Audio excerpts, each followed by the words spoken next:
मित्रों, महाभारत के 195वें अध्याय पर हम हैं।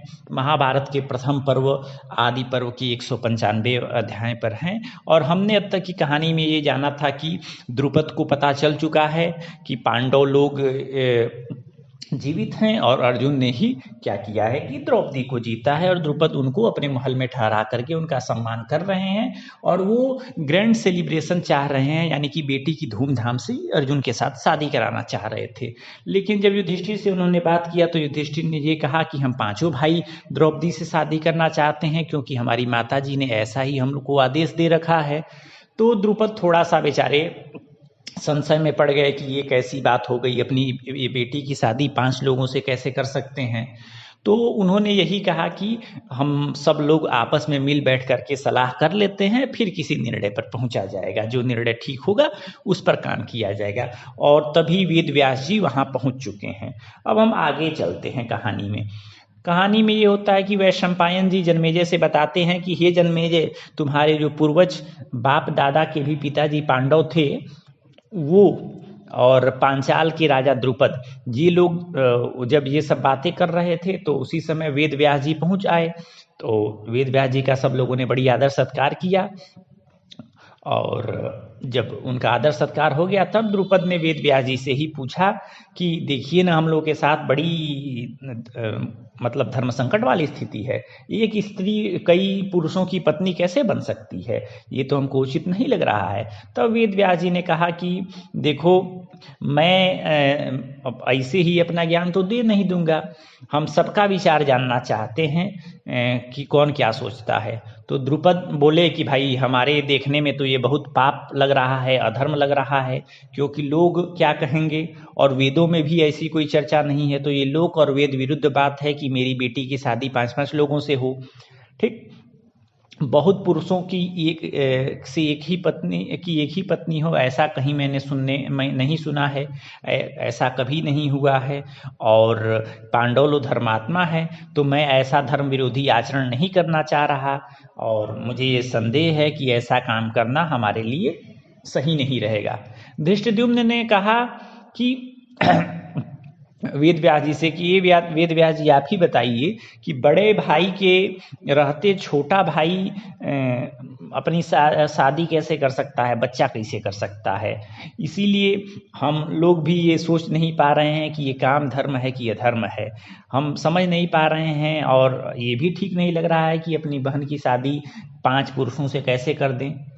अब युधिष्ठिर अपनी बात बोले। युधिष्ठिर कहे कि देखिए वेद व्यास जी, हमारा मन कभी अधर्म में नहीं लग रहा है, लेकिन फिर भी इस विवाह में यह विवाह करने को मेरा मन चाह रहा है, तो इसका मतलब कि ये अधर्म युक्त नहीं है। और इसके पक्ष में युधिष्ठिर ने यह भी तर्क दिया कि एक जटिला नाम की गौतम गोत्र की कन्या थी, उन्होंने 7 ऋषियों के साथ विवाह किया था। और कंडू मुनि की एक पत्नी थी जिनका नाम था वार्क्षी, उन्होंने भी 10 तपस्वी प्रचेताओं के साथ विवाह किया था। मतलब 10 प्रचेता लोग थे, 10 का नाम प्रचेता ही था, 10 भाई थे, सगे भाई, और उनके साथ एक लड़की ने विवाह किया था जिनका नाम था वार्क्षी और वो कंडू मुनि की लड़की थी। तो यह उदाहरण दे करके उन्होंने ये बताया है कि युधिष्ठिर ने ये कहा कि पहला तो मेरा मन है, दूसरा कि पहले भी ऐसी शादियां हो चुकी हैं, और तीसरे माता सबसे बड़ी गुरु हैं और माता की आज्ञा यही थी कि तुम सब लोग भिक्षा की तरह इसका उपभोग करो। तो इसीलिए हम 5 भाई यही मानते हैं कि भाई विवाह कर लेना चाहिए। अब कुंती की बारी आई। कुंती ने कहा कि युधिष्ठिर जैसा कर रहे हैं वैसा ठीक ही है, और मैंने भी ऐसा बोल दिया था, तो मुझे भी झूठ का भय लग रहा है, इसीलिए मुझे भी ये बात अच्छी लग रही है जो युधिष्ठिर बोल रहे हैं। तब वेद व्यास जी ने कहा कि आप झूठ का डर मत रखिए, क्योंकि मैं पांचाल राज को बता रहा हूँ कि ऐसा क्यों होना चाहिए। लेकिन हे पांचाल राज, ये जो बात बता रहा हूँ वो अकेले में ही तुमको बताऊंगा, सबके सामने कहने वाली बात नहीं है। और युधिष्ठिर जो कह रहे हैं वो धर्म अनुकूल ही बात कर रहे हैं, तो मेरे भी विचार से यही लग रहा है कि जो यह विवाह है 5 भाइयों के साथ ये द्रौपदी का, ये उचित ही है। ऐसा कह करके वेद व्यास जी अपने आसन से उठे और द्रुपद का हाथ पकड़ करके साइड में लेकर के गए कि भाई आओ, तुमको हम रहस्य की एक बात बताते हैं। और बाकी लोग वहीं इंतजार कर रहे थे कि देखें वेद व्यास जी और द्रुपद के बीच में क्या बातचीत हो रही है। तो व्यास जी ने द्रुपद को वो कहानी सुनाई जिसके अनुसार यह सिद्ध होता था कि बहुत से पुरुषों के साथ अगर एक स्त्री विवाह कर रही है तो भी वह धर्मसम्मत हो सकता है। अब अगले चैप्टर की ओर हम बढ़ते हैं, चैप्टर नंबर 196। वेद व्यास जी कहते हैं कि हे पांचाल के राजा, बहुत पहले की बात है कि नैमिषारण्य प्रदेश में देवता लोग यज्ञ कर रहे थे और उस यज्ञ में जो सूर्य के लड़के हैं यम देवता, वही यज्ञ वाला काम कर रहे थे। तो जब यज्ञ की दीक्षा उन्होंने ले लिया था तो अपन मृत्यु का काम वो बंद कर दिए थे, क्योंकि बेचारे यज्ञ में बिजी थे। तो मनुष्य को मारने पीटने वाला काम बंद कर दिए थे, मतलब मनुष्य की मृत्यु अब बंद हो गई थी, क्योंकि यमराज भाई अपना छुट्टी लेकर के यज्ञ कर रहे थे। अब जब काम धाम हो ही नहीं रहा था तो कोई मर ही नहीं रहा था, सारी प्रजा अमर हो गई थी, सारे मनुष्य अमर हो गए थे, तो धरती पर लोगों की संख्या बहुत ज़्यादा बढ़ गई थी। अब देवता लोग परेशान हो गए कि भाई जन्म और मृत्यु के बीच में बैलेंस बना रहना जरूरी है, ठीक है। तो इसीलिए वो लोग गए ब्रह्मा जी के पास और उन्होंने कहा कि अरे मनुष्यों की संख्या बहुत बढ़ रही है, हमें डर लग रहा है और इसीलिए हम लोग आपके पास आए हैं। तो ब्रह्मा जी ने कहा कि भाई मनुष्यों से तुम क्यों डर रहे हो, तुम लोग तो अमर आदमी हो और मनुष्य तो मरने वाला आदमी है, तो जो अपने आप ही मर जाने वाला है, ऐसे मनुष्यों से तुमको क्यों डर है। तो देवता लोग बोले कि बात सही है, लेकिन अब वो लोग मर नहीं रहे हैं तो हमारे और उनमें कोई अंतर थोड़ी न रह गया है। अब वो लोग भी एकदम छाती चौड़िया के चल रहे हैं कि भाई देवता लोग अमर हैं तो हम लोग भी तो अमर हैं, मर नहीं रहे हैं, इसीलिए हम लोग को डर लग रहा है, इसीलिए हम लोग आपके पास आए हैं। तब ब्रह्मा जी ने कहा कि सूर्यदेव के लड़का जो यमराज हैं वो इस समय यज्ञ कर रहे हैं, इसीलिए मनुष्यों की मृत्यु अभी हो नहीं रही है। जब वो यज्ञ कर लेंगे तब देखो, तब वो अपना काम धड़ाधड़ एकदम स्टार्ट कर देंगे और मनुष्यों का की मृत्यु शुरू हो जाएगी। तो तुम लोग क्या करो कि अभी परेशान मत हो, क्योंकि मनुष्यों में इतनी शक्ति है ये नहीं है कि वो मृत्यु से अपने आप को बचा सके, और तुम लोग अपनी अपनी शक्तियां लगा दो यमराज के साथ। तो क्या होगा कि यमराज एक तरफ यज्ञ भी करते रहेंगे और दूसरे तरफ मृत्यु भी करते रहेंगे। जब यज्ञ से मतलब यज्ञ काम कर लेंगे तो वो मृत्यु करना शुरू कर देंगे। तो तुम लोग अपना कुछ शक्ति युक्ति दो यमराज को। अब क्या हुआ कि वेद व्यास जी के बताते हैं द्रुपद को कि हे राजन, जब देवता लोग ब्रह्मा जी की ये बात सुने तो वहीं चले गए जहाँ यज्ञ हो रहा था और गंगा जी में स्नान करके वो गंगा जी के किनारे बैठ गए। तो उन्होंने एक कमल का फूल देखा उस गंगा जी में बहता आया, तो देख करके बड़े आश्चर्यचकित हो गए।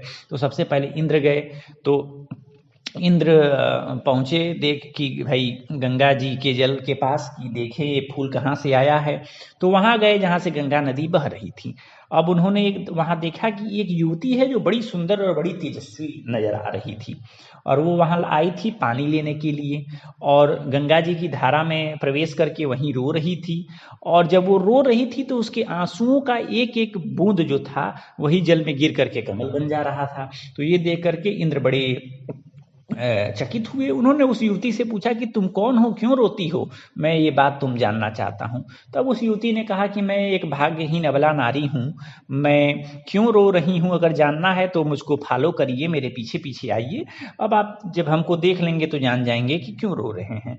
तो जब उस स्त्री के पीछे पीछे इंद्र गए पता करने के लिए, तो वह हिमालय के शिखर पर लेकर के गई और वहाँ क्या दिखाया कि एक जो पुरुष है वह बहुत युवावस्था में है और सिद्ध आसन लगा करके अपना बैठा हुआ है, उसके साथ साथ एक युवती भी है।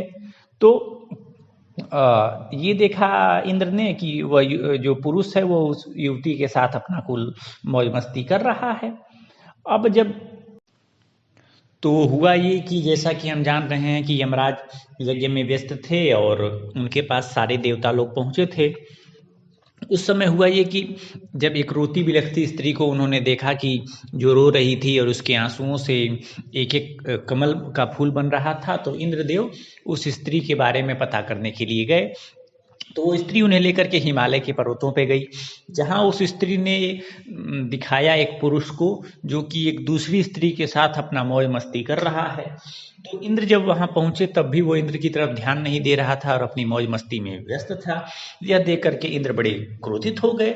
उन्होंने कहा कि भाई हम तीनों लोगों के स्वामी हैं, ईश्वर हैं, और तुम हमको देख करके रिस्पेक्ट नहीं कर रहे हो, अपनी मौज मस्ती में लगे हुए हो। तो वह हंसने लगा और उसने इंद्र की ओर धीरे से देखा। जब इंद्र की ओर देखा तो इंद्र का पूरा शरीर अकड़ गया। बेचारे एकदम काठ की भांति वहां खड़े के खड़े रह गए, कुछ कर नहीं पाए। और फिर वो उनके सामने अपना कुल मौज मस्ती जारी रखे हुए है। जब वह क्रीड़ा अपनी खत्म कर लिया तब वे जो पुरुष थे उन्होंने उस रोती हुई देवी से कहा कि इस इंद्र को मेरे पास लाओ ताकि इसका सारा घमंड चूर चूर हो जाए और ये फिर से घमंडी आए ना। तो वो जो रोती हुई स्त्री थी वह जब इंद्र को छुई तो इंद्र क्या हो गए, फिर से अपनी नॉर्मल अवस्था में आकर के धरती पर गिर गए। अब वो जो पुरुष थे जो एक दूसरी स्त्री के साथ क्रीड़ा कर रहे थे वो स्वयं साक्षात भगवान शिव थे और उन्होंने कहा कि हे इंद्र, फिर से तुम अपने घमंड का प्रदर्शन मेरे सामने मत करना कि तुम ही त्रिलोकी के मालिक हो, ये है वो है। हम मानते हैं कि तुमको लगता है कि बहुत ज़्यादा अगर बल पराक्रम है तो इस गुफा के दरवाजे पर जो ये बहुत बड़ा पत्थर लगा हुआ है इसको हटा करके गुफा के अंदर घुस जाओ। तो घुसोगे तो तुमको पता चलेगा कि तुम्हारे जैसे हजारों इंद्र उस गुफा के अंदर कैद हैं। तो इंद्र मतलब कुछ इंद्र कैद हैं। तो इंद्र क्या किए कि उस पर्वत की गुफा के द्वार को हटाए और अंदर गए तो देखे कि उन्हीं के जैसे 4 इंद्र और पड़े हुए थे। उनको देख करके इंद्र को बड़ा दुख हुआ। उनको लगा कि अरे भाई ये तो 4 पहले से इंद्र पड़े हुए हैं इस गुफा में बंद, हम भी इस गुफा में कहीं बंद ना हो जाएं, अब क्या होगा। तो उसी समय भगवान शिव ने जो कि क्रीड़ा कर रहे थे एक दूसरी स्त्री के साथ, वह एकदम क्रोधित होकर के इंद्र से कहा कि हे इंद्र, तुमने पहले मेरा अपमान किया है, इसीलिए तुम इस गुफा में प्रवेश करना पड़ेगा तुमको। अब इंद्र बेचारे बड़े दुखी हो गए कि बाप रे बाप, 4 लोग पहले से पड़े हुए हैं, हमको भी इस गुफा में जाना पड़ेगा तो काम गड़बड़ा जाएगा। तो वो क्या करे कि लगे भगवान शिव से प्रार्थना करने कि हे प्रभु, हम घमंडिया करके आपका मजाक कर दिए, कृपया हमको क्षमा कर दीजिए। ठीक। और लेकिन भगवान शिव ने कहा कि भाई तुमको भी पहुंच जाना तो पड़ेगा ही, क्योंकि तुम तो भाई अपना बेइज्जती कर चुके हो और तुमको मनुष्य योनि में भी जाना पड़ेगा और वहाँ तुमको बड़े दुख भी झेलने पड़ेंगे। फिर जब तुम अपने शुभ कर्मों को कर लोगे तभी तुम आ पाओगे इंद्रलोक में, क्योंकि तुमने किया है हमारा अपमान। अब बेचारे इंद्र क्या करें। इंद्र बेचारे बड़े परेशान हो गए कि काहे हम लड़की के चक्कर में पड़ करके यहाँ तक आए, नहीं आए होते तो बातचीत इतना आगे बढ़ता ही नहीं। तभी जो पहले के 4 इंद्र थे उन्होंने कहा कि भाई हम लोग चाह तो रहे हैं, हम लोगों को भी भाई मनुष्य के रूप में जन्म लेना है, क्योंकि महादेव ने हम लोगों को भी यही आदेश दे रखा है। तो हम ये चाह रहे हैं कि धर्म, वायु, इंद्र और अश्विनी कुमार, इन देवताओं के द्वारा ही हम माता के गर्भ में स्थापित किए जाएं और दिव्यास्त्रों के द्वारा जब हम युद्ध कर लेंगे फिर से हम लोग इंद्रलोक में वापस चले आएंगे। वो पहले के 4 इंद्र बोले। तो व्यास जी ये कहानी बता करके कहते हैं कि ये जो 5वें इंद्र गए थे वहां पे, उन्होंने भगवान शिव से कहा कि हे प्रभु, मैं भी अपने वीर्य से क्या करूंगा कि देवताओं के हित के लिए मनुष्य, जो आपने कहा है कि मनुष्य बनना पड़ेगा, तो मैं भी मनुष्य बनूंगा। इस प्रकार से वो 5 इंद्र, जिनके नाम है, पहले इंद्र का नाम विश्वभुक था, दूसरे इंद्र का नाम भूत धामा था, तीसरे इंद्र जो थे वो शिवी थे, चौथे इंद्र शांति थे और 5वें इंद्र तेजस्वी। ये 5 इंद्र उस गुफा में भगवान शिव के मतलब श्राप के चलते कैद कर दिए गए थे और इन 5 ने भगवान शिव से यही वर मांगा कि ठीक है, हम लोग मनुष्य योनि में जन्म तो लेंगे, लेकिन हम लोगों के जन्मदाता कौन हों? धर्मराज हों, ये इंद्र देवता हों, अश्विनी कुमार हों और पवन देवता हों, ऐसा उन्होंने आशीर्वाद मांगा। तो भगवान शिव ने कहा ठीक है भाई, तुम लोगों का काम हम मतलब ये आशीर्वाद दे देते हैं। और उन्होंने उस स्त्री को जो लेकर के आई थी उन लोगों को वहां तक, इंद्र को बेचारी लेकर के आई थी, जो रो रही थी गंगा जी के जल में, और इंद्र को लेकर के वहां पहुंची थी, बेचारे इंद्र को संकट में डाल दी थी। वह स्वर्ग लोक की लक्ष्मी थी खुद वह स्त्री। तो कहा कि यही तुम्हारी पत्नी बनेगी। और इस प्रकार से महादेव जी ये सब बातें करके भगवान विष्णु के पास गए और भगवान विष्णु से ये सारी बातें डिस्कस कर लिए। तो भगवान विष्णु ने क्या किया, अपने मस्तक से 2 केस निकाले। एक जो बाल था वो सफेद कलर का बाल था, और एक जो बाल था वो काले रंग का बाल था। और एक बाल से यदुवंश की स्त्रियां हुई, देवकी और रोहिणी। और रोहिणी से के कौन हुए, बलराम जी हुए। बलराम जी जो भगवान विष्णु के सफेद केस से उत्पन्न हुए थे। और दूसरा जो केस भगवान विष्णु ने तोड़ा था, उससे भगवान श्री कृष्ण देवकी के गर्भ से उत्पन्न हुए। और ये जो 5 इंद्र थे जो कि बंदी बना करके रखे गए थे, यही जो हैं पांडव के रूप में प्रकट हुए। और जो लास्ट वाले जो इंद्र गए थे वही अर्जुन हैं।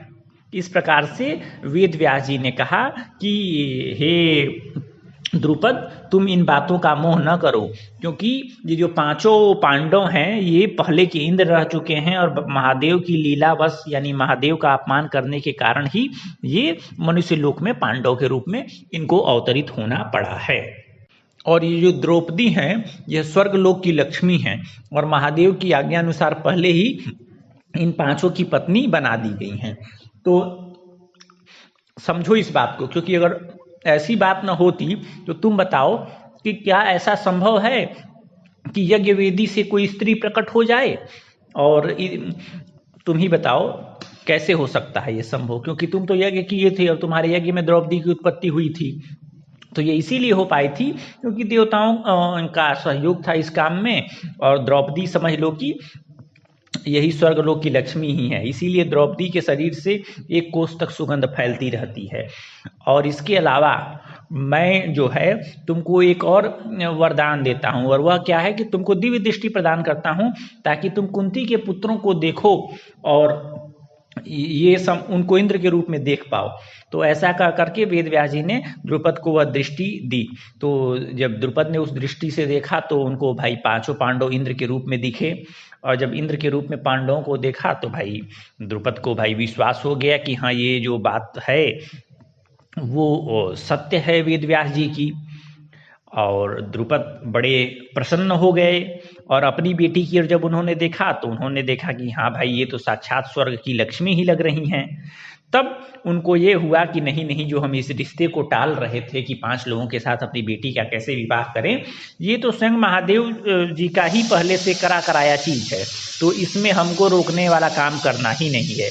तो ये सब जब द्रुपद ने देखा तो वेद व्यास जी के चरण पकड़ करके बोले कि हे प्रभु, आप ही इतने महान हो सकते हैं जिनके पास दिव्य दृष्टि की देने की शक्ति हो और इतने अद्भुत प्रसंग को जानने की शक्ति हो। तब वेद व्यास जी ने द्रुपद से कहा कि यही नहीं, एक और कहानी है तुम्हारी बेटी के जन्म की, वो भी सुन लो। क्या कहानी है? तो वो हम लोग अगले पार्ट में डिस्कस करेंगे।